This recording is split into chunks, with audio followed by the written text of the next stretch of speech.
I would just like to thank all of you guys for joining us again. We're kind of just talking about it. One thing I really noticed from all this is how resilient everybody is, how we can find ways to entertain ourselves, our kids, educate our kids at home.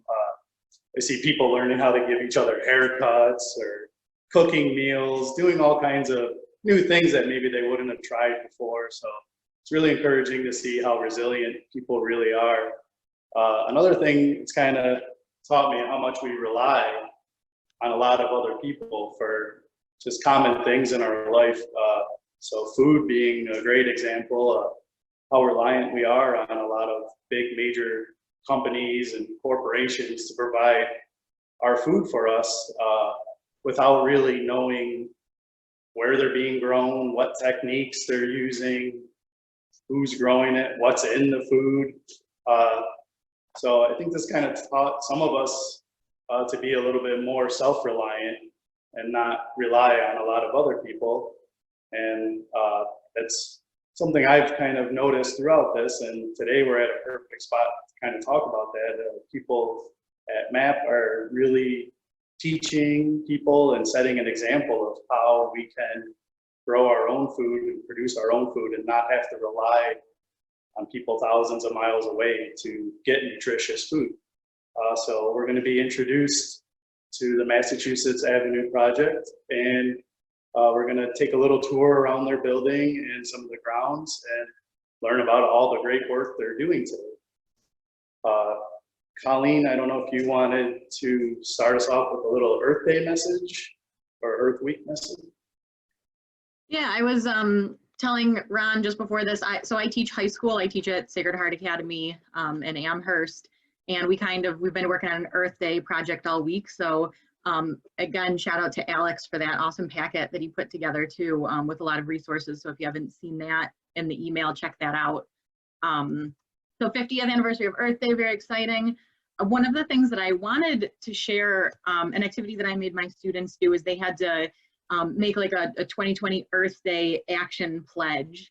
And I was very impressed, actually. One of my students, I wanted to read what she said because I thought that it was really cool. She said, she wants for the world to come together and work together to make the earth a better place, environmentally and socially, so we can have one day of peace that we can all look forward to while striving to make the world a better place. So that was just, I kind of wanted to share that message. I thought it was really insightful coming from, you know, a 14-year-old student. And just, I think that's why we're all in this class too. So great group we have, and happy Earth Day.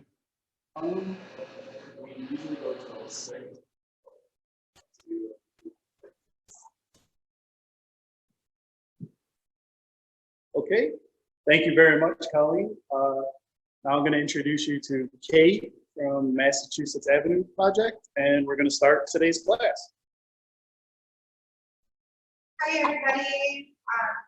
Welcome to MAP. I wish you all were here in person. It's nice to see a couple of faces. My name is Katie. I'm the ARM manager here at the Massachusetts Avenue Project, and we have a full lineup. So I'm going to take you guys around our building and our farm and talk about our programming to start. And we'll probably come back inside, and I'm going to talk a little bit about pest management and also soil safety and soil health and things that we do to promote that here. We are an organization of 6 full-time staff members and a lot of youth employees. So it's really quiet here now. Our teams are not working, but they're usually scurrying around. You can see some of their stuff on the walls, and you'll see hints of them around as well. MAP started as a block club initiative over 20 years ago, right here on the west side of the city. We're on Massachusetts Avenue, hence our name. It was an initiative that people wanted to do something in their community. There was a vacant lot here. Folks decided to come together and think about what they could do with that space and what was needed in this neighborhood. At that time, 47% of the population on the west side of the city was under 18 years old, and the last grocery store had closed. Crucio's has been here forever, so that was still open, but there was a Save a Lot that had closed. So the block club came up with 3 main missions. One was beautification and use of vacant properties in the area. The second one was food access and kind of trying to fill that gap of where the grocery stores have left to the folks that live here. And the third one was something for young people to do that was meaningful and could potentially be a job for them. So 22 years later, this is where we're at. We have a huge farmhouse now. This is a community food training and resource center, we've titled it, just the farmhouse, but it's a big building that we moved into in just last year, in the beginning of the year. We moved in January 2018, and it really has a lot of potential still. We had decided that we would go through a year of being in the building before, you know, really expanding and developing our programs, and now we're in this situation that has kind of solved that a little bit more, but there's still a lot going on that I'm excited to share with you all. As an organization, we work across the entire food system, and that's a lot of what we teach our youth employees as well. So it's easiest for me to introduce our organization through our youth program, because our youth program really highlights everything that we do. We employ here about 40 teenagers a year. They're between 14 and 18 years old. They go through a 6-week summer program, and they're getting paid through Mayor Summer Youth Program or the Urban League of Buffalo. And it's kind of like a food systems camp. So they come and get to work in every area of the food system that we're involved in, and see how like a whole system approach to something is in a city setting. You can kind of see behind me one of our fields. We will go outside, but obviously we do the production side of things. I harvested like 6 pounds of kale and 8 pounds of collards this morning. We're selling over at Flat 12 Mushrooms on Chamberlain Street right now. But usually we have a little farmhouse store that's open on Thursday that folks can come in and purchase what they need to. It's now greens and eggs and a lot of value-added products. So the production side of things, obviously our team really helped me. I'm missing them terribly now. I'm not having that leader here, but they're doing a little seed starting at home. I've got them on some assignments and challenges that they're keeping up with me on. So I'm going to show you guys the kitchen and some of the other stuff that we do.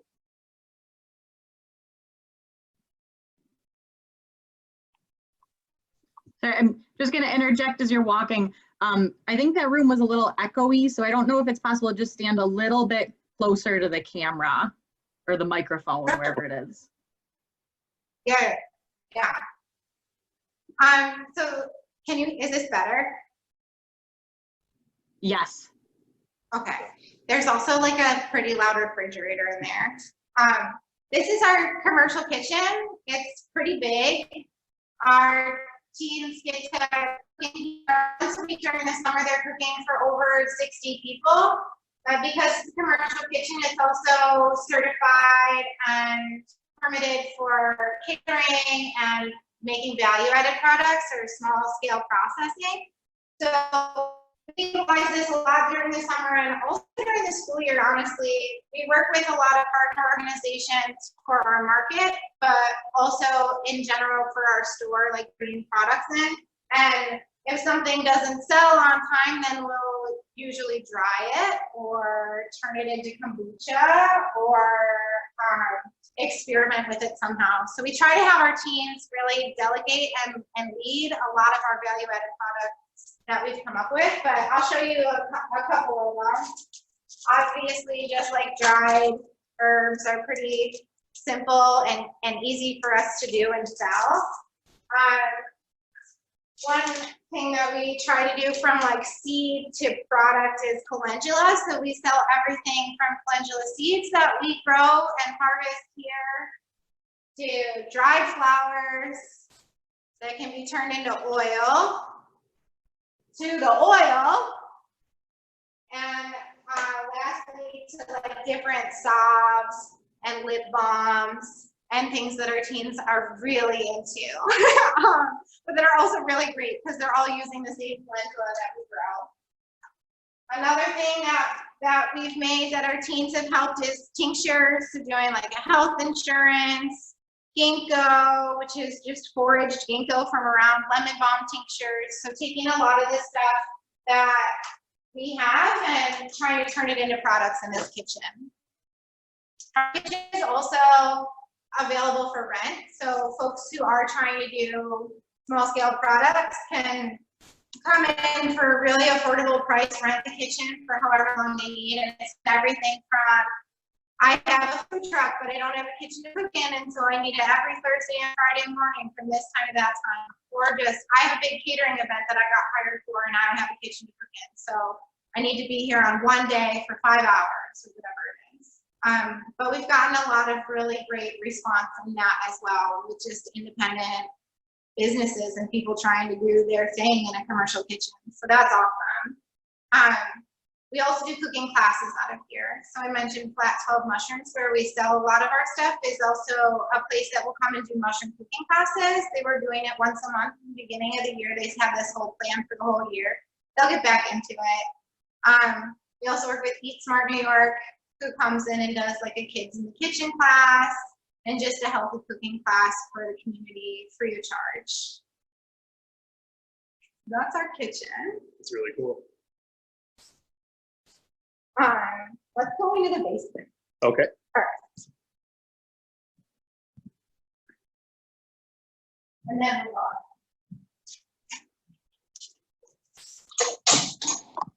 I'm sorry, I should say that. Oh, no problem.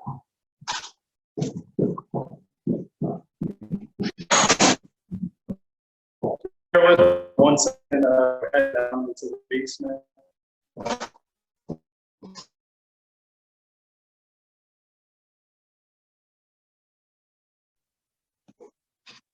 And I was going to say, Ron, if you could still hear us, we did have one question in the chat. Let's see, who was it? I was going to say, the question was, is there any vegan or vegetarian cooking classes at Massachusetts Ave Project? Yeah, I think most of what we do is vegetarian. The last mushroom cooking class, they did hamburgers, but a lot of the Eat Smart classes are vegetarian. I would say all of them are vegetarian. Our farm to table coordinator who runs our kitchen is a vegetarian. And we have 2 vegans on staff. So a lot of what we do here is vegetarian, vegan anyways. This is our seed starting room.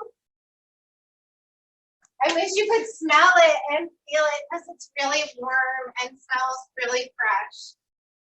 We're getting ready for a really big seedling sale. A couple of years ago, we decided that if we were starting seeds for the farm, we might as well start seeds for everybody.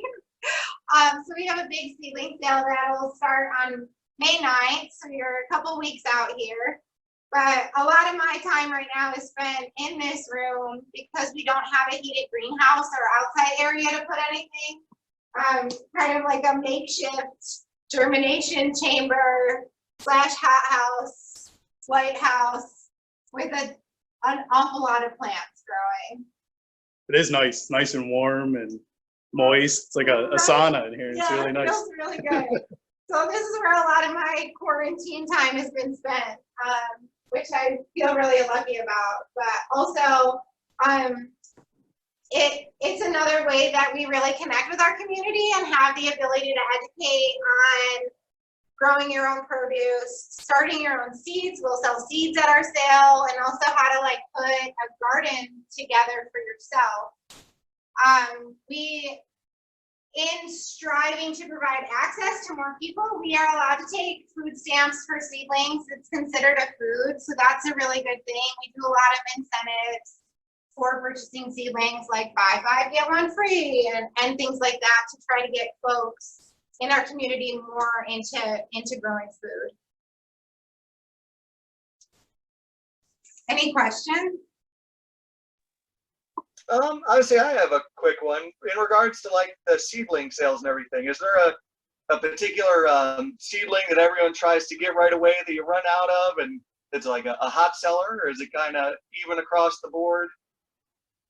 I feel like I'm not super consistent in picking out the varieties, and so it's not always really obvious what everybody likes. But I would say that the standards are eggplants, peppers, tomatoes. Like, that's what is all in here. The stuff that's cold hardy is already outside. So this is pretty much all peppers, eggplants, tomatoes, cucumbers, and herbs, and some ginger in the corner that's not for sale. But I feel like a lot of folks who have tried to start seeds and hadn't had success with it, then at the time to plant are looking for plants. And I try to do a lot of things that don't take a lot of room. So now a lot of our standards are like these micro tomatoes that'll grow and fruit in a 6-inch pot. Or patio baby eggplants can be grown in a container. I have container zucchini and containers winter squash. So things that don't need a lot of room, I would say, are probably the most popular. Which makes sense. If you're growing them in an urban environment, you're trying to get more plants per square footage. So Exactly. things that don't take a lot of room. Yep. Do you guys see a lot of the same people, or do you notice a constant growth, like new people coming once they kind of word of mouth? Yeah, I would say every year it's gotten way bigger. So it just is exponentially grown out of control. I can only do so much. You know, this is all the room I have, and you can see it's pretty much all occupied. There's not much room left for things to go. We actually put the shelf up today. So it's really cool. There's seedlings really everywhere. Yeah, it's awesome. It's pretty neat. But that's our seedlings. I would say the standards. This every year I try different things. We have a great partnership with a seed company out of the Finger Lakes. And I'm going to talk a little bit more about seed sourcing later and seed saving. But this company called Fruition Seeds out of the Finger Lakes is the same climate zone as us, which means that their plants are hardy to our temperatures too. They're a little bit more acclimated compared to if we're buying seeds from California or something. But Fruition has a really great program where you can like send, as a nonprofit, we can send them $10 for shipping, and she'll send me like boxes of seeds. And so a lot of what ends up in the seedling sale are those seeds that we get donated, which is awesome. It's a great partnership. It's promoting her and her seed company. It's seeds that we value and trust, and that, again, like I said, are acclimated to our climate, and they're usually really beautiful heirloom varieties. Awesome. And then we had a couple more questions. The first one was when everything opens up and gets running again, it might still be a while, who knows, but Chris and Jill were wondering, is it okay, like, do you guys have visitors come in and can they look around and all that? We don't right now. I was telling Ron, I'm really the only person here. We have my friend Joe has been coming and working with me just to do transplanting and watering and keeping this stuff up, because we're going to go outside next and I'll show you the work that we have to do outside too. It's a lot. This time of year is like the craziest time for a farm. But we can't have people coming in here. So our seedling sale this year will actually be online ordering, curbside pickup, you know, similar to everything else that's going on. We're going to try to do walk-ups in limited quantities, so like a couple people can come. We'll have all the seedlings outside and they can look around 3 at a time or whatever seems safest in order to purchase their own. Once things get back to normal, if that's even a thing. Once things get back to normal, we have people here all the time. Awesome. there's people here all the time. This place is like, whether it's tours or board members or community meetings, we're part of the block club for the Massachusetts Park. We have meetings here for that. We're part of a urban growers group. We have meetings here for that. There's a lot of stuff going on, and then all our teams too. So usually this time of year we have 16 teenagers who are working about 10 hours a week, but they're around in the afternoons after school, hanging out in a computer lab, even here when they're not working, just as a place. So it's usually pretty busy.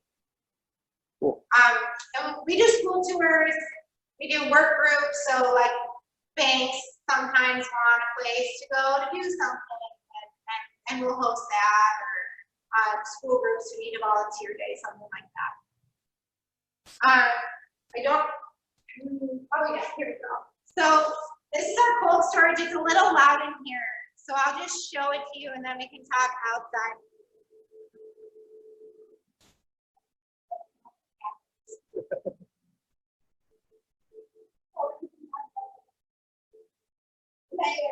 Just keep going. Keep going through doors. Then we go in the next door. It's basically just a walk-in door.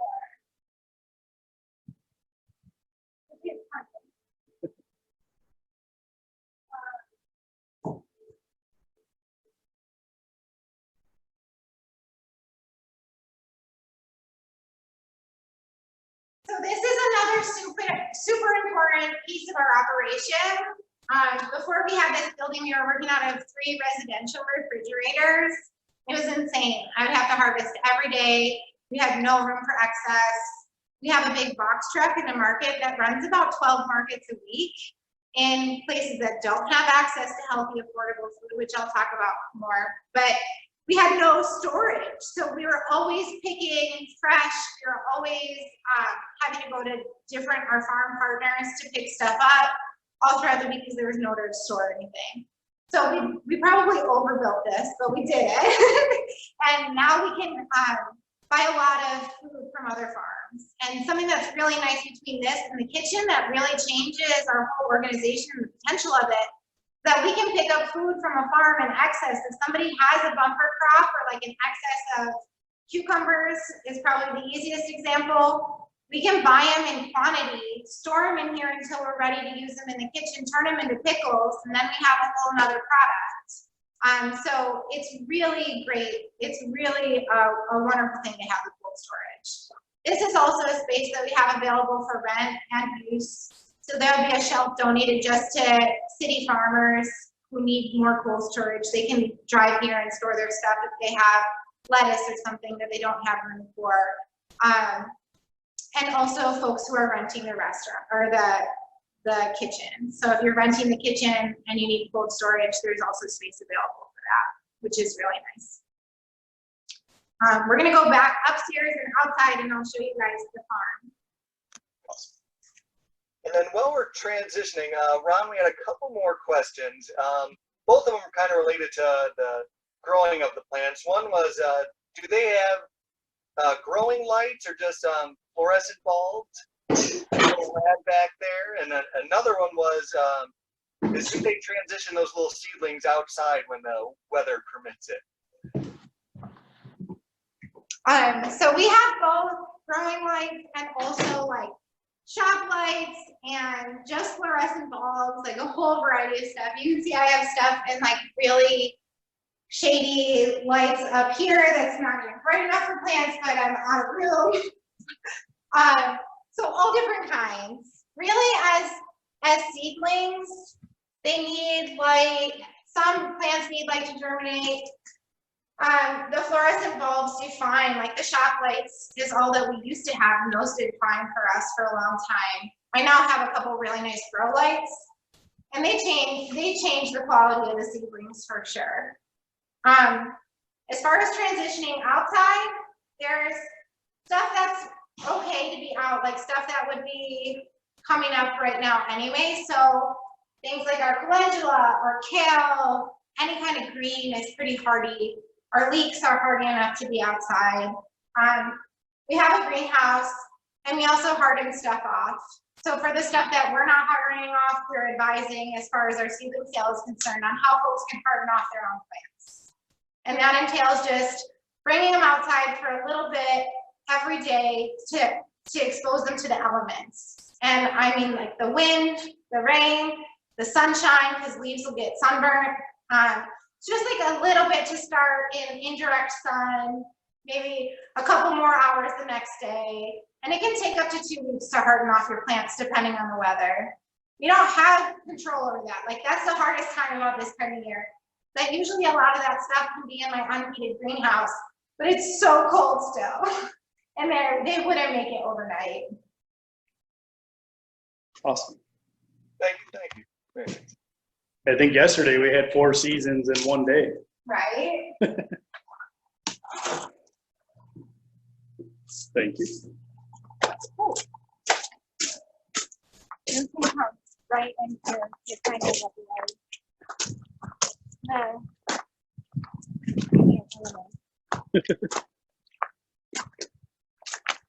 so this is our wood shop and our greenhouse. We're working on a compost bin project right now. But this is kind of a transition zone for a lot of the seedlings. So stuff that is okay, and for cats. Stuff that's okay outside, or at least like in here it's not gonna frost. So a lot of things are okay out here. And you can see, if you wanna walk around and show them the trade, there's a lot of kale, chard, parsley, different things that are just started and growing and getting ready to go into the ground.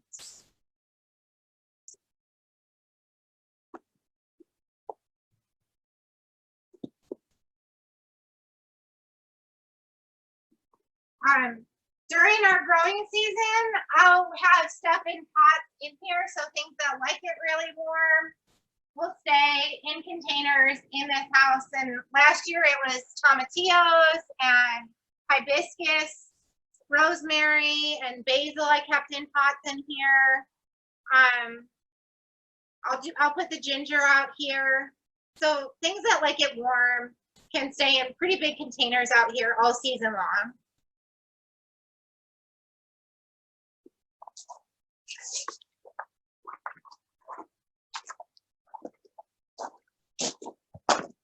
You kind of get a decent view of our farmhouse from here. You can't really see the solar on top, but the farmhouse is built with insulated panels. So it's, I think, about 75% energy efficient. There's solar panels on top. You can see our big rain barrel. There's cisterns in different places underground that are collecting water as well. And on our driveway here is actually permeable pavers that our plow guy messed up. But ultimately, all the water that comes into the driveway then runs down into a cistern. We have a little bit over an acre of land. You think about one city lot is about 1/10 of an acre, and we're growing on, I think, 10 city lots. So our land that is occupied by plants is almost exactly an acre, save some of the wasted space. We have a small orchard here with 3 bee colonies. You can see our beautiful apricot blossoms. There's a couple pear trees, some Asian pears, raspberries, a persimmon tree somehow, and a small field down at the end that still has overwintered collards in it as well. This is a pretty big growing space here. The bees are incredible, and I'm going to talk about them a little bit more later, but one bee colony will increase a farm's production per acre like 33% or something. It's insane how much work they do for us. Let's put it this side of the truck because it looks good.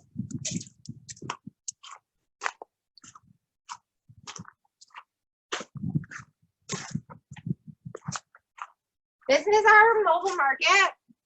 So everything that I grow on the farm, or at least most of it, ends up going on our mobile market. And like I said, we're going to about 12 different sites a week. We partner with community organizations that already have an established reputation in their communities. So they're already aware of the people and what they want. They apply to have our market come. We'll go for 2 hours a week, set up at the same time every week, kind of pull everything out, set up tables, sell produce for a couple hours, put it all back in, and go to the next spot. It's a method that's getting more and more popular around our country, which is really cool. And it's also getting food to neighborhoods that don't have grocery stores. So we go to places that are designated food deserts. And our definition of that is more than 1.5 miles away from a place that has healthy, affordable, fresh, and culturally significant produce. So at those sites, we're selling produce, but we've realized that it's not just about access to food. It's also about education, and it's also about community building and just gaining trust and talking to folks about what they want and trying to provide that. So the culturally significant part of it is probably what I've ended up doing the most of. So now instead of me growing regular Italian eggplants, most of what I grow is African and Thai eggplants. They're these really small white or green eggplants. And that's what we know, that the folks, when we go to a certain 3 markets, like, they will buy them all. I'm not growing plain green beans. I'm growing Chinese yard-long red beans because that's what people want to have. And that's a really cool part of my job, but it's also just it's just a really enlightening thing to begin with. You know, I feel like our food system is all based and grounded on false assumptions of people and where they live and what they want and what they can do and what they know how to do. And that's a lot of what we talk to our teens about, is like, we can use food as a catalyst for that and show like a whole system and how it like policies are grounded on false assumptions. And if we break those assumptions down, then we can start to change the policies. One policy that we worked really hard on with our young people is the chicken ordinance in the city. And this is what I'm talking about. Like, people thought if we legalized chickens in the city of Buffalo, there'd be like chickens all over every street in the neighborhoods, and people would be cockfighting, and there'd be like chicken feathers everywhere, and it would just be a disaster, right? So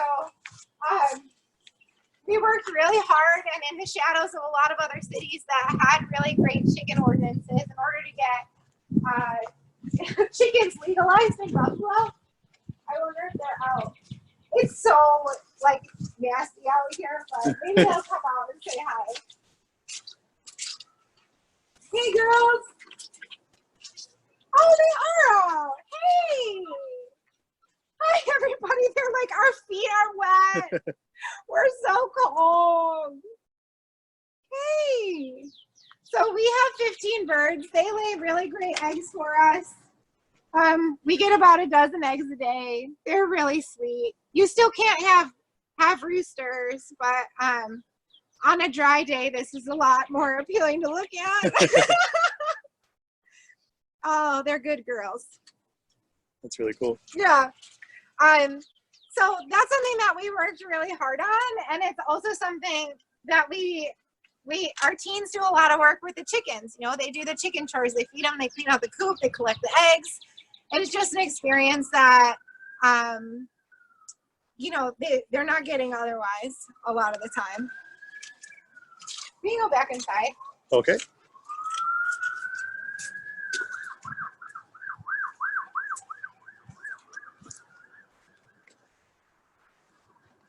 I know another concern people usually talk about with chickens are pests because of the food or the chickens themselves. Yeah. How did you kind of assure everybody that that wouldn't be a problem? Yeah, I mean, it's hard to think about like rats being an issue more in where chickens are than they are already everywhere in the city. Sure. So that's something that comes up with the chickens and also comes up with composting a lot. People are like, you can't compost here. There's going to be rats everywhere. And I think the argument is that if you're doing things in a considerate manner and doing it almost like the right way or whatever, then you're not going you're not gonna have an issue. Okay. I've definitely seen rats on the farm, and I've also seen rats in my front yard on a regular basis. Sure. And I don't have like a farm at my house, so there's that too. They're kind of just around. Same thing with the cats. Like we have a lot of cats around, and I think that they actually help with the rats. Yeah. And they're not kept here. They're just here because it's a space that they can go to, I think. But yeah, you just kind of think about the food chain, I guess. And say nature takes care of itself. Yeah. So you have rats, you have cats, and everybody's happy. I don't know. We did have a request to see the vermiculture set up as well, and I apologize if that was outside. It is outside. We don't have like a huge specific vermiculture site now. So we have a compost in the greenhouse that is mostly the potting soil. A lot of our food scraps go to the chickens. We're in the process of building a 3-bin compost bin that will be attached to the chicken coop. So the chickens will help us do the compost. But right now we don't have like a set vermiculture system. Over the winter, we had one upstairs in our offices. We have a little kitchenette in our office that just had a bin underneath with worms in it. We have a really good friend from, where does he work? First Hand Learning. His name is Sashti, and he's kind of like our compost guru who has done a lot of vermicomposting classes here and helped us set up a lot of systems. We were taking compost for a while for the city of Buffalo. We were a host site in a pilot program that they were holding, where folks could bring their compost to our farm stand once a week, and we would weigh it. It would get picked up from here and taken to the south towns. I'm not sure what's going to happen with that this year, but we try to make it so that people have a place to take their compost.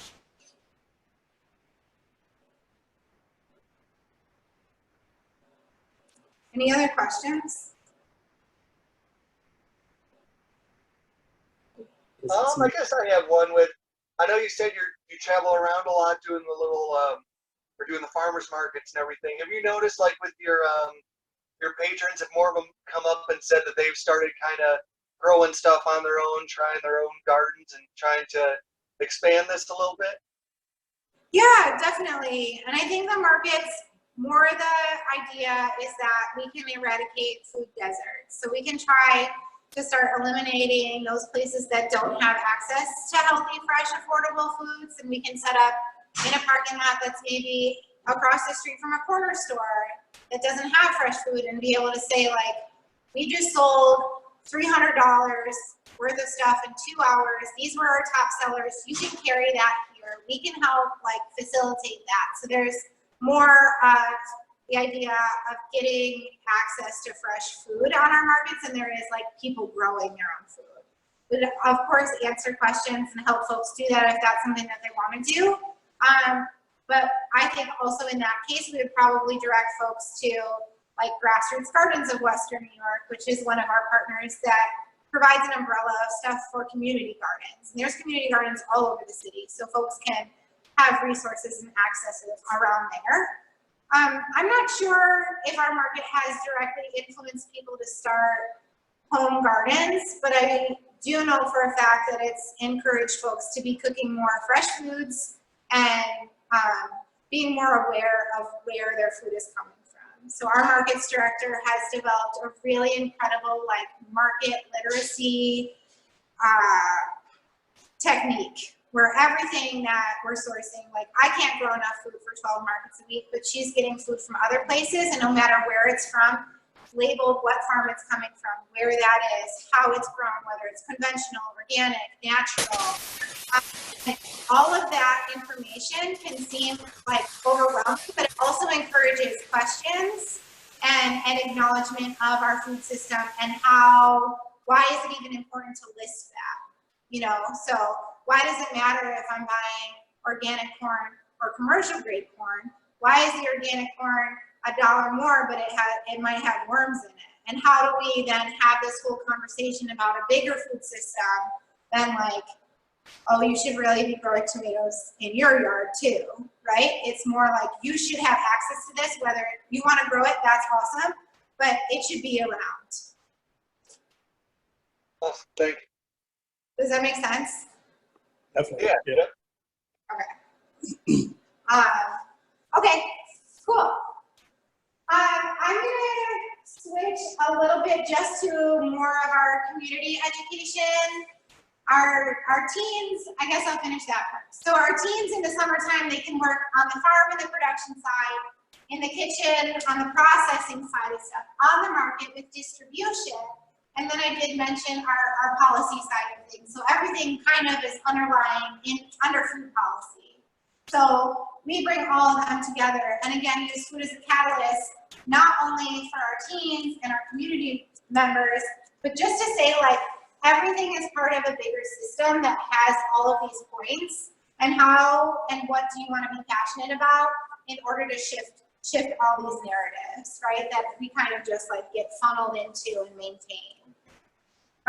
So we consider ourselves a food justice and social justice organization as well, and part of the work that the teens do in the summer is a policy week. So learning about policies in general, learning about food policies, but also learning about like governmental structures and how do we change policies in our favor. And as far as community education and collaboration, I mentioned a couple things like working with Eat Smart. We do a lot of work with Cornell Cooperative Extension. We have a scout that comes on the farm with me every other week, and she looks at different diseases or pests that we might have and helps me out with cures. I feel like I'm kind of the client of hers that just doesn't do anything. So what's going to happen if you don't treat much? We also work with Grassroots Gardens of Western New York, the urban community garden organization. We have a youth garden that's under Grassroots Gardens of Western New York, and we also put on a seminar series, a free seminar series here with them in the springtime called What's Growing On. That's just a lot of different things about what maybe gardening techniques, tree pruning, seed starting, things like that. Another group that we work with that I didn't mention was the West Side Bazaar. So they've been doing a cooking across cultures class in our kitchen as well, where they come in and do, you know, here's Ethiopian fare and how you can make your own injera and stuff like that, which is really cool. If you've never been to the West Side Bazaar, I definitely recommend. There's a lot of different types of food to try, all authentic, and everything I've had there has been delicious, so I highly recommend going there. Yeah, it's really good. And they are doing takeout and curbside pickup now too. So that's right around the corner from us on Grant and Ferry, kind of in between Hampshire and Ferry on Grant Street. I'm going to shift a little bit away from like our farm and map, unless anybody has any other questions about our organization or programs. I was going to say your talk just covered some of it. We did have a few questions sort of on the setup of your program and things like that. I'll try to mash them all together into one. The questions kind of focused on how do you get the word out about your program? Where does the funding come from? And then where do the volunteers come from? Okay, great. So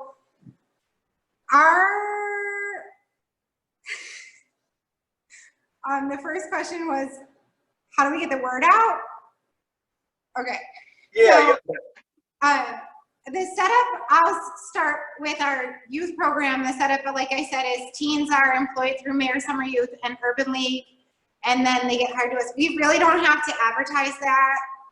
Teens hear about us from their friends or their siblings, and we have like a pretty tight-knit community of kids.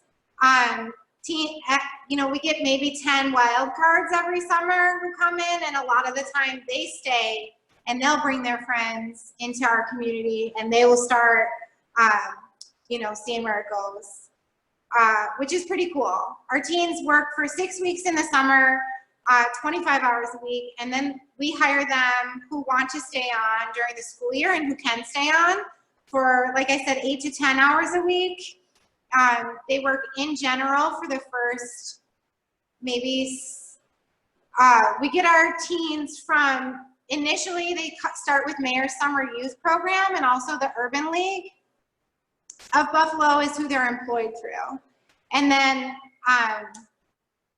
when they come back for the school year, we raise funds to pay them for the winter months. And like I said, they start kind of all over the place where they can try different things. And then now they're in small groups. So I have a farm group. There's a markets group who decides which markets we're going to take on this summer. There's a cooking group who's doing, like, Bethany just cooked 50 servings of soup for Ramadan that's getting distributed. So there's a lot. They get to kind of hone in on what they're interested in, which is great. Once teens have been through our summer program one time, they can apply to be specialists the next year, and that's kind of similar, where I have 4 farm specialists, which are teens who have already been through the program. They can be mentors to our new teens, and they can also get a little bit more into the work of the farm, which is really cool. And that's the same thing on the market and in the kitchen, like I said. As far as how we get the word out about other programs that we're having, like classes that we're teaching and stuff, a lot of our stuff is through social media. We do some posters and canvassing around our direct neighborhood here. We also rely on our partner organizations to do some kind of marketing for them. But a lot of our stuff is on social media. So we have an active Instagram, Twitter, Facebook account, Facebook page, or whatever. I'm really bad at that stuff, but I try. We have a newsletter that goes out every month in the off months, every week during the summer to tell people where our markets are and what we'll have. So a lot of virtual communication. And then the last question I'm forgetting. Oh, volunteers. So we don't have that many volunteers that come to, like, randomly work here. We'll get volunteer groups in, like I was saying, you know, maybe a bank or something wants to come in and do a volunteer day, or a school will come in and work for a couple hours as a class. But most of the time they're reaching out to us. A lot of the staff that we have at this point and people who are coming to work for us are paid. We do have a couple of our mobile market interns are voluntary, so they don't get paid except in credit on the market, so they're getting some food. And a lot of the time they're associated with a college, maybe a dietetics program or public health, and they're getting school credit for the work that they're doing on the market. So as far as just like people coming in to volunteer, maybe like a few specific folks who have a certain commitment to our organization will take on every year. But for the most part, we don't have a lot of volunteers. Awesome. Thank you. And then we had one more question. I know this one's came up a couple times throughout the semester so far at some of the different urban agriculture sites and community gardens we've gone through. The question was, do you guys have to do soil testing there? Do you have raised beds outside, or how does that sort of work? Yeah, so I'm going to talk a lot about soil testing next. Awesome. Thank you. The question I forgot was the funding question. So we are a 501c3, we're a nonprofit organization. Right now, I think we make about 38% of our revenue back, or like what we need to make our budget. We are bringing in about 33% of it. The rest of it is grants. So our executive director is always writing grants on every level, state, federal, just you name it. She's constantly applying for grants.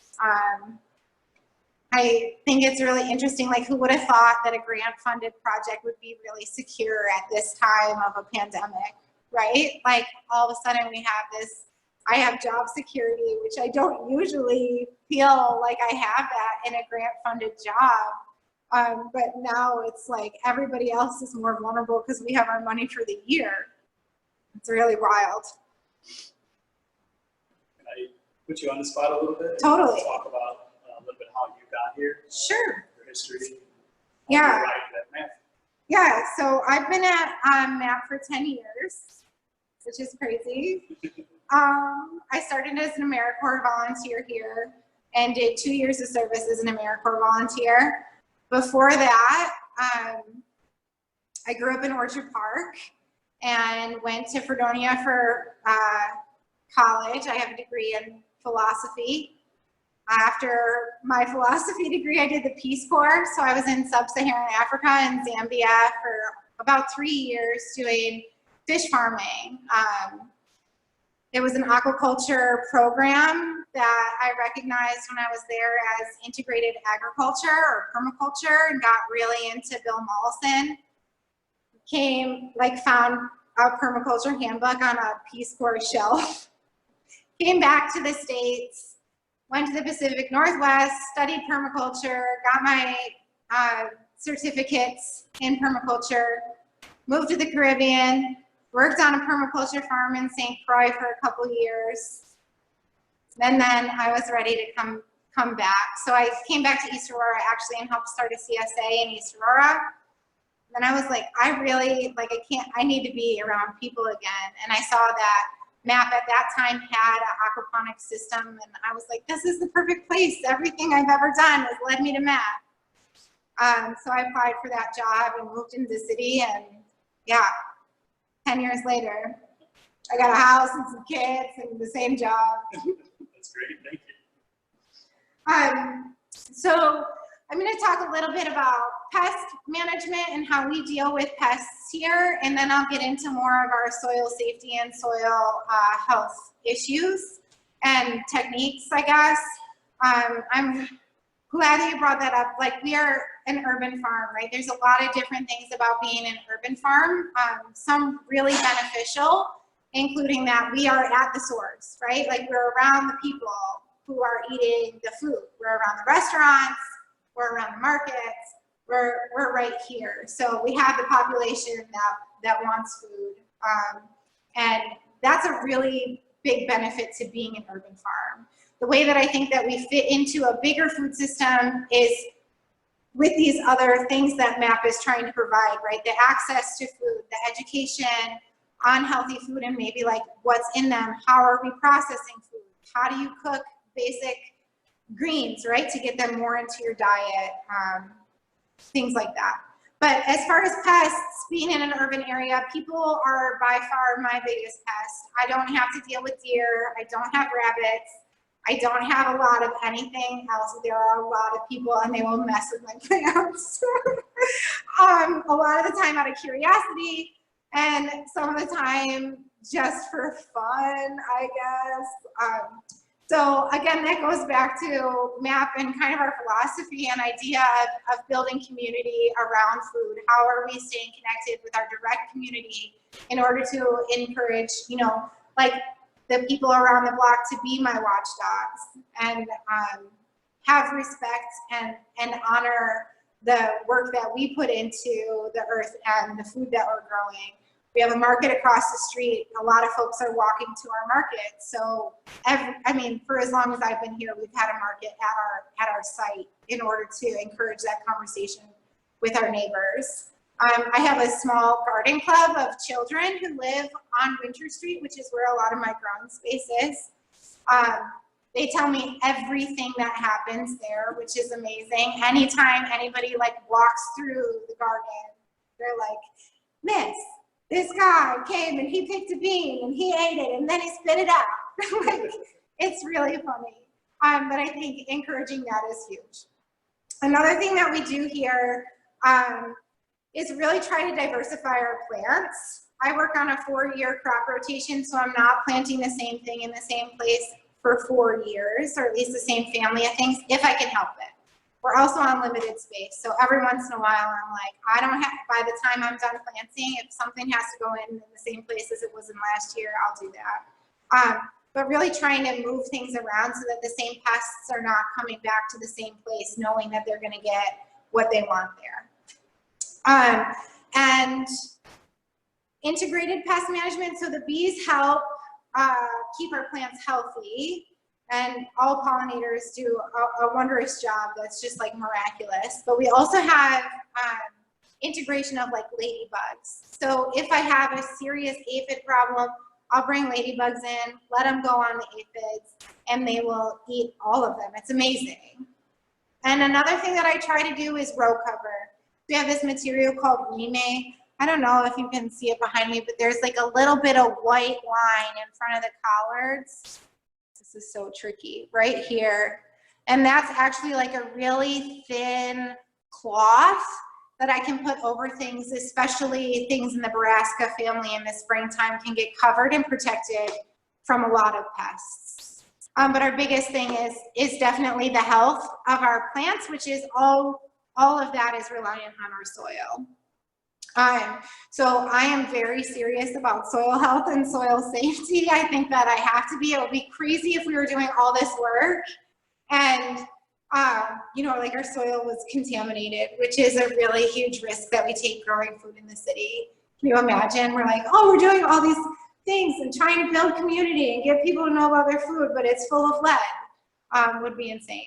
So we really stress our soil safety. For 6 years, we worked with Cornell Cooperative Extension on a grant called the Green Gems Program, and a woman named Sharon Bachman would come every spring and fall and take soil and tissue samples on every lot that we have. It was a really extensive test.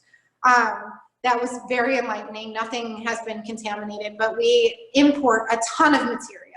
So every year I'm laying compost down at least a couple inches on the top, but when we first built our beds or our rows, they were about 3 feet tall, with wood chips and burlap sacks, wood chips, soil, wood chips, soil, wood chips, soil, wood chips, soil, wood chips.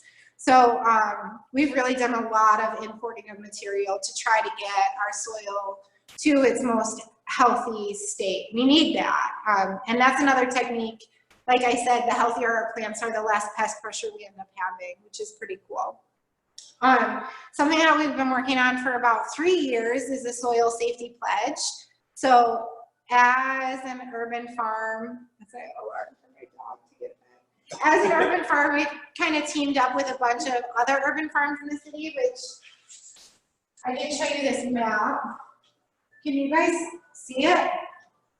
You probably can't read all the names, but these are within the city limits. All of the red dots are urban farms, which is really cool, right? And we've all kind of gotten on the same page to design and collaborate into a grower's pledge. So actually right before, it was the end of February that we all signed this pledge for soil safety, which is that we'll kind of maintain these practices in order to have and ensure our customers that our food is safe, that our soil is safe, that our neighborhoods are safe, because there's a lot of risk that we hold growing in spots. So this is really cool. And there's all of the places that are on the map ended up signing the pledge, which is awesome too. So we're all on the same page. We meet once a month. We talk about soil safety issues. We talk about a lot of different stuff, but all of it started with the health of our soil. So I'm going to go through these flyers that I made. I can hold them up, I think. Okay. So these kind of parallel our pledge. There's two sides of it, right? And just one of them really covers everything. But we have one that's concerning folks who grow food and kind of suggested practices that are reflective of our pledge, and one then for concerning folks who eat food. So what kind of questions can we be asking at a farmer's market or at a grocery store? We should be able to be asking these questions to get answers to know that our food is safe and is grown in safe soil.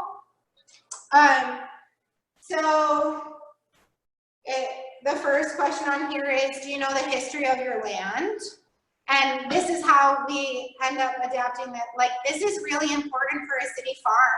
We can go down to City Hall, and any place in the county, you can get you know, your land history, what it's been used for. And if it's been farmland forever, that's amazing. But in the city, that's not usually the case, right? So if we know that this was like a dump site or some kind of industrial land, then it's probably not a place that you want to start an urban farm. So that's step one.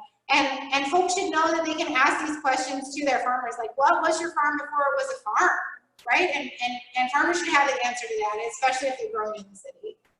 The second one is, what's the pH of your soil? And this is another thing, like besides our heavy metals test that we're suggested to do every 5 years, and we're doing collectively as a group every 5 years testing heavy metals, there's also tests, just a basic pH test will tell us a lot about our soil. And the more neutral your pH is, the less likely it is to take up heavy metals, which is wild, but is also science. Then the heavy metal test, have you tested for heavy metals? Do you use anything synthetic? Are you spraying insecticides, pesticides, fungicides, fertilizers? Are you using genetically modified seeds or plants? Things like that. Also, do you grow directly in your soil, right? A lot of this is not relevant if you have a raised bed. So the community gardens are all in raised beds that are over 12 inches tall, and that gives them clearance, right? It's imported soil. There's a barrier between the soil and the original ground or the native soil, which is really clayey anyways. It's super hard to grow in. And that gives them kind of clearance from these other questions. If you're getting your soil imported and it's tested, then you already have a lot of the answers, right? And also mulching. So that's another suggestion, is to mulch around. Like having bare native soil can be really dangerous, because if there is any contaminants in the soil, all of that will come up in the dust. So having clean mulch on everything that's bare, and really not having any exposed soil. As a farmer and someone who's grown food for a long time, I know that like the more material I have down, the healthier my soil is too, but having mulch around is only benefiting everything. So yeah, that's a lot of our soil safety stuff and keeping our soil quality really, really good. Another thing is, again, these sides, like we don't spray anything. I'm not using insecticides or fertilizers or fungicides or pesticides or anything chemical like that. I will do like a dressing of fish emulsion and seaweed, but it's not anything chemical. That keeps my soil alive, really. I want the fungus. I want the pests or like the microbes that are alive in the soil to be there. So living soil is something that's part of our whole ecological standpoint on farming anyways.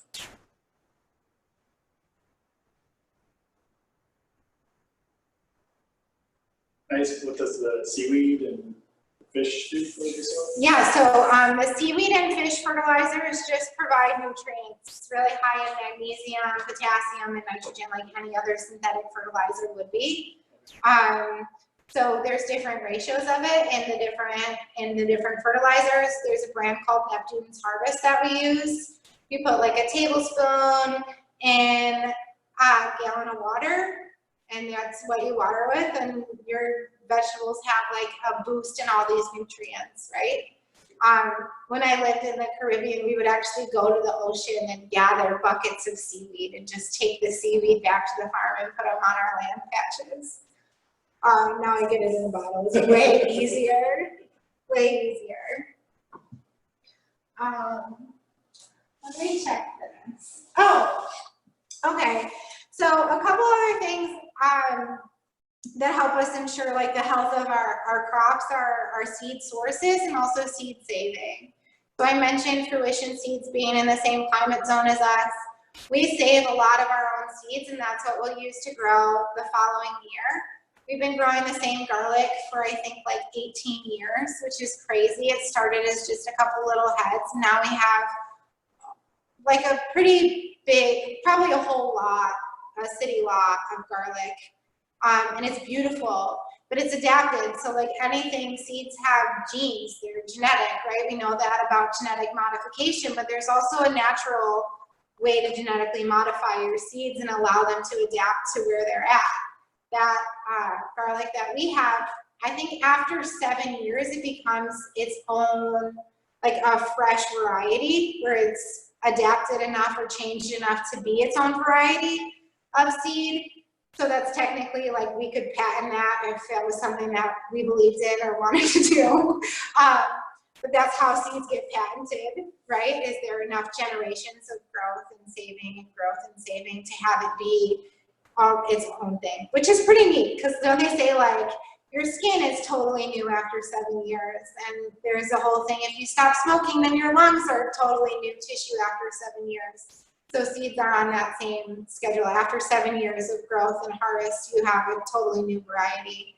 But that garlic is incredible. It grows really well here because it's been designed to grow really well here. It's adapted to our clayey soil and our really cold winters and our late springs and our erratic falls and things like that. So saving our seeds really ensures good quality plants.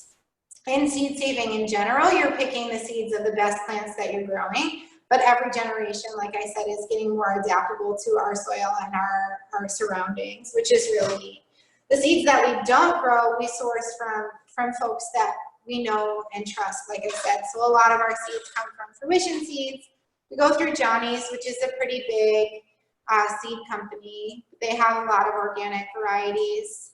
And Baker Creek is an heirloom seed company that we go through a lot. They're not in our same climate zone, but they do have really great stuff, like just the most beautiful catalog that you can't resist buying some of the seeds because they're so gorgeous.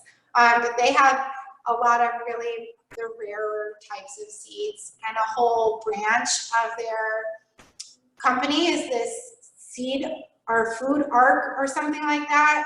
That's all seeds from all over the world. So being able to get like my African eggplant and my Thai eggplant, that stuff is coming from somewhere like Baker Creek Seeds. We also get seeds from a company called True Love Seeds, which is out of Philadelphia. They're a really cool organization in that they collect seeds from different community gardens in Philadelphia. So they have the source of where the seeds come from, and it's a collaborative effort through the whole city to then be able to collect and distribute the seeds, which is really neat.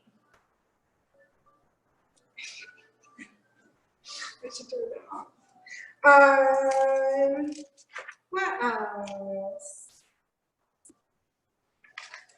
I don't have that much else. I wonder if you guys have more questions for me, if there's something else that you'd like me to talk more about.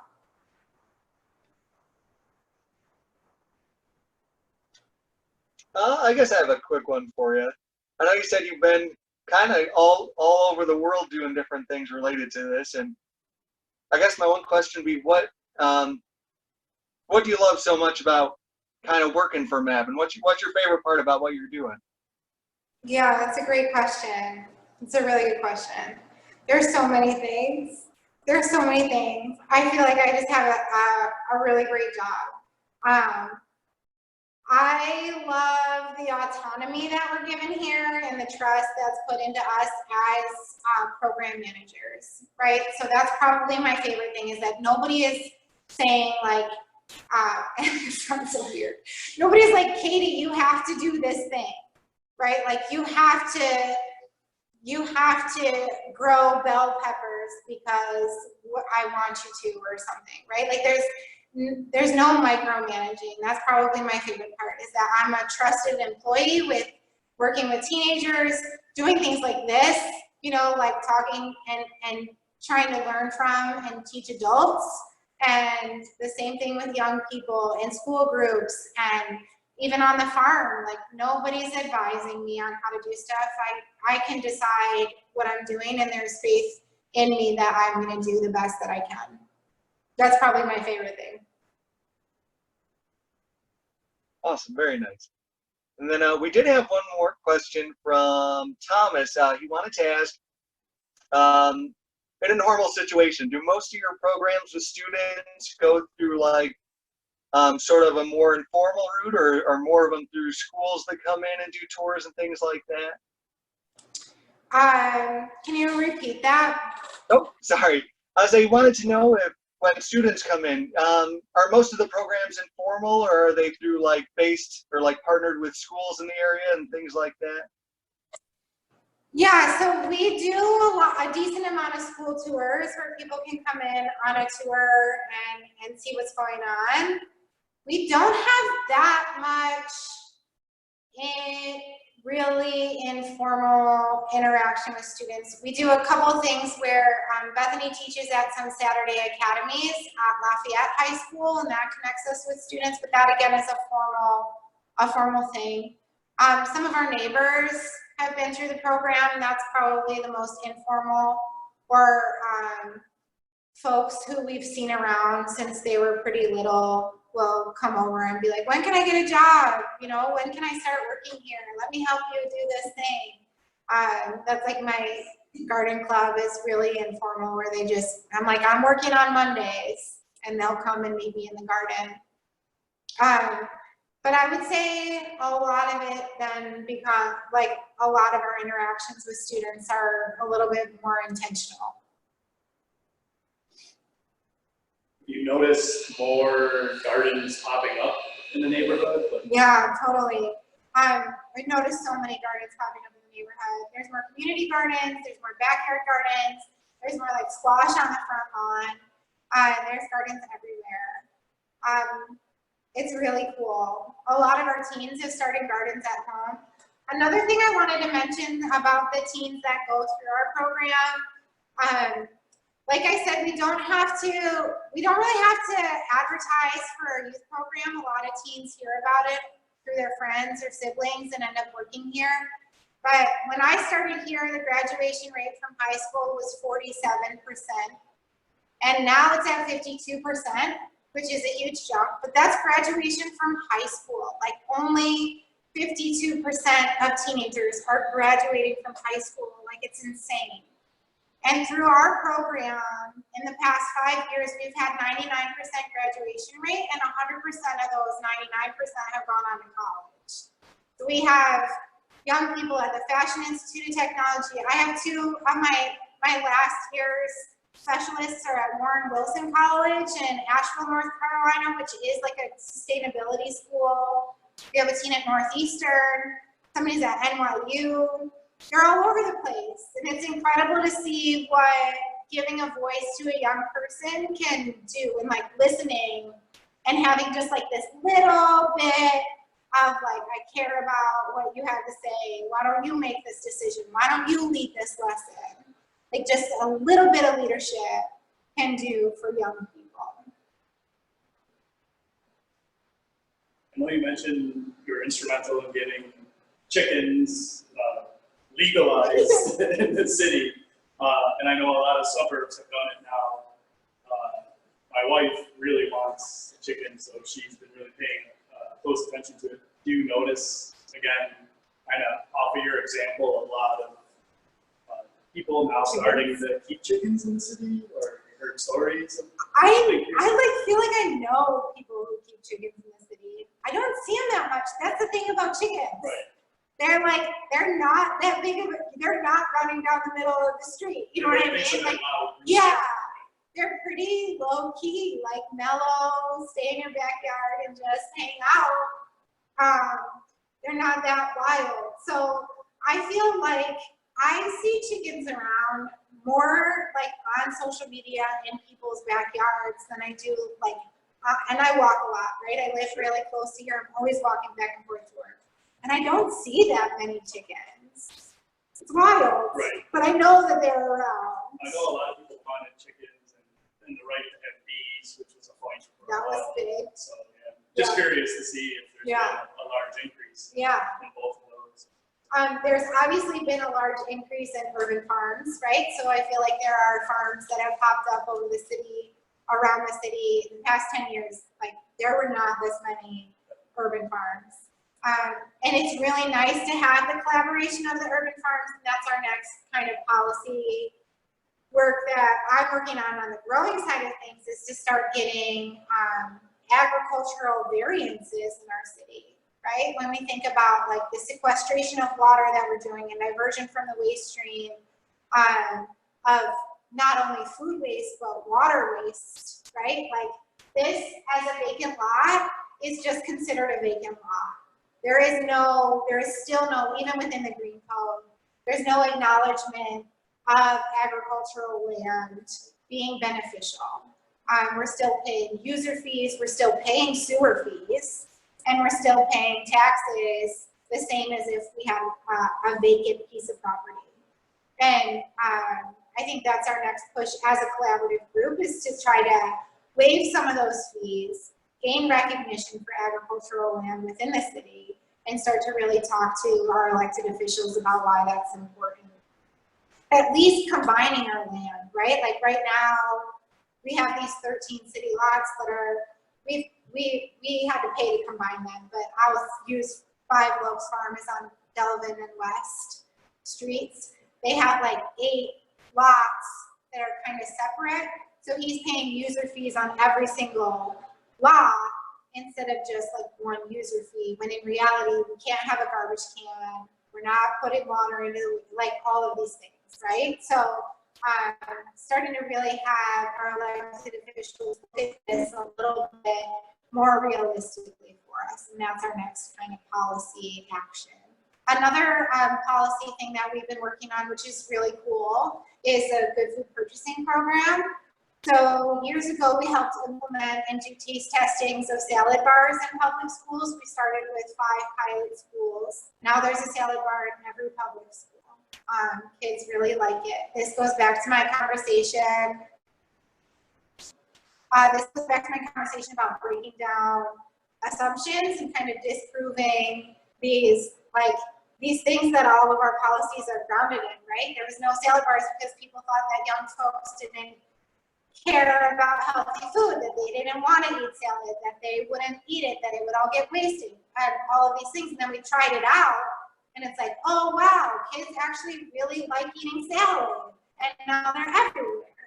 And so we've kind of taken that a little bit farther with the Farm to School initiative. So every Thursday at Buffalo Public Schools is New York State food. The whole meal is sourced from New York State, which is really cool.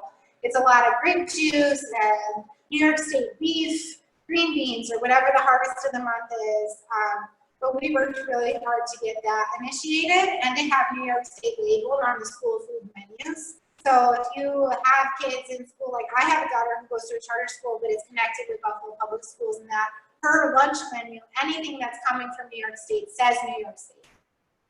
And that is just a little thing, but it's educating. It's like, oh wow, that's coming from right here. That's not getting shipped in on a truck from somewhere else, right? That's like right here. But now we're working on a good food purchasing program. So the good food purchasing program is, again, a national kind of program or endeavor. It's really cool. What it would do is the Buffalo Public Schools would adopt the good food purchasing program, which would mean that all of the food that they source would adhere to 5 values. That includes labor, fair labor, animal welfare, so where are you sourcing your meat from and how is it being treated?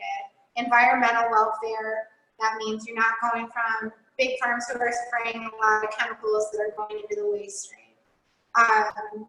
Nutrition, right? So healthy foods. Oh my God, what's the last one? I gotta think about it. There's 5 values though, and we're really close to having our whole Buffalo Public Schools is serving 30,000 lunches a day. To having them adhere to this would change a lot in our local food system for sure. Oh, proximity. So having everything be bought, like from not necessarily New York State, but from within 100 miles, right? So that's the 5th value. And that's a huge policy that we've been working on for a really long time. I feel like we've been going at that for years. But it's inching, right? Like the salad bars, Farm to School, and now if we got that, it would be incredible. Yeah. So you guys grow food for the schools? We don't grow food for the schools. Most of what we grow goes on our mobile market. Okay. But that's something that did change this year about the schools, is that in doing this New York State Farm to School initiative, they're buying a lot more from local farms in lesser qualities. So instead of us saying like, I can't grow enough lettuce for 30,000 meals, that's insane. My whole farm would have to be lettuce. I'd harvest it once a month. You know what I mean? It would be everything that I could do on 1 acre. But they started to say that they will buy in smaller quantities so that it doesn't have to be, you know, you have to have everything for every school. They can piecemeal it together. And it'll be interesting to see how the food safety standards change after COVID-19 and what kind of backwards movement we'll take in the food system. But there's been no proven cases of this virus getting attached to food. It's more like that, the welfare of the farm workers. That's really risky now. Are there any local restaurants that purchase from your markets or? Yeah, totally. So in the past couple of years, I really leaned down we've expanded our markets and I've decreased my restaurants. But what I have done, like last year, I sold to 2 places. I sell the Remedy House down the street because they're right there and they give me free coffee. It's a good deal. And there's a whole animal butchery that was using a lot of our herbs in their sausages and stuff, who were on this side, like right next to West Side Bazaar. They just moved, but those are the 2 places that I sold to offsite last year. In the past, we've sold to Black Sheep, and when it was Bistro Europa, we were selling to them all the time. Shango Buffalo just bought a ton of Jerusalem artichokes from me last week, so they're really supportive of urban farms and especially Sunchokes. The owner of that restaurant loves Jerusalem artichokes. Other places are like Marco's on Niagara Street. I'm trying to think of where else we've taken stuff. But our restaurant sales have really gone down. So cool. Proximity again. Yeah, Knowing right, where it's coming yes. from, getting it really around the corner, basically. Yeah, totally. We're not trying to go too far. Yeah. I think it's really important how you said about the different types of produce you grow, knowing that people come from different areas of the world. So you've been probably introduced to a few new types of produce that you didn't grow before. Is there any like farming techniques that you've learned? Oh, that's a great question. That's a great question. I feel like the structures, so if you look into a lot of folks from Myanmar and Burma who are here, have these like really elaborate trellises. There's a cherry tree next to our shed that's on the other side of the fence. And every year I'm trying to get the sweet cherries out of that tree, standing on like the roof of our shed and on the picnic table. I've also lost chickens in the backyard, but you go back there and it's just like this whole fort, like it's all these trellises. So I would definitely say in learning how to grow and adapt like what I'm growing to the folks who live here, I have to learn how they grow and what they need to grow. And a lot of that sometimes will include like trellises where you maybe wouldn't have put a trellis before. Things like that, which is really neat. I'm sure there's more that I'm not thinking of. I do still use like an African hoe to plant peanuts. I grow a lot of peanuts and I use the African hoe. That's all just because of what I learned in Africa. But it's relatable to a lot of my neighbors too, right? They see me with that and all of a sudden I have some clout. It's a farm cred. Yeah, it's funny. That's funny. There was another question that I missed. Okay. And then we had one more question before I forget. I wasn't sure on the answer. Valerie wanted to know, is there, does Buffalo Head have an ordinance on beekeeping in the city or? Yeah, there is an ordinance for bees. You can have bees. Okay. I think it's 1 hive per lot that I kind of grouped my lots together and just like with the chickens and the bees, I'm like, oh, we have all this room. I'll just instead of putting them really spread out. But I think you can have one hive per lot. There's no ordinance for like how many supers you can have on that hive. So the thing that's nice about beehives is you can keep building them up. And nobody really knows the difference, as you can, that's still just one, right?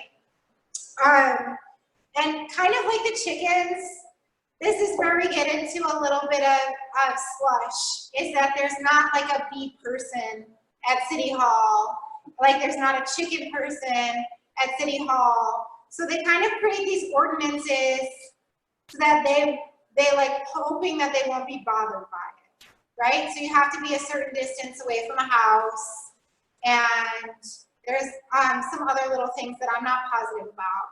I will say last summer, our neighbor called the police on our bees. She got really freaked out. Our bees were swarming, and she ended up calling the police on the bees. And the cops showed up, and I was like, oh, you're here for the bees, sorry. They're swarming. And he couldn't get a hold of her. But he was like, I just really want to talk to her because I'm a beekeeper. And I could tell her that when bees are swarming, they're at their most docile. Like, they're not going to go after you at all. They're confused. They don't know where they're going to land. They're worried about staying together. They got too much to worry about. They're not going to sting anybody. So that was an interesting situation, and the only time I've like interacted with like the authorities on our bee colonies at all, and he was totally cool about it. And I don't know all the details of the ordinances. We have Italian bees. We get our colonies from Masterson's Garden Center in East Aurora. Is where they first came from. And this, I think, is the first year that they've all made it through the winter. I'm not sure. Seems like it's not over. That's really cool that the officer who came out was a beekeeper. What So an he could eye! educate. Right? I know. That's really awesome. I think I had like a pin on my shirt that day that said like, talk to plants, not cops. And I was like, oh, you can come in.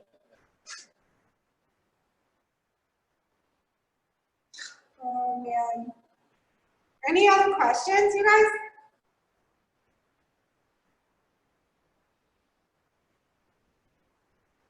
All right. If not, if you guys have any questions, you can ask them now. If not, we can wrap it up.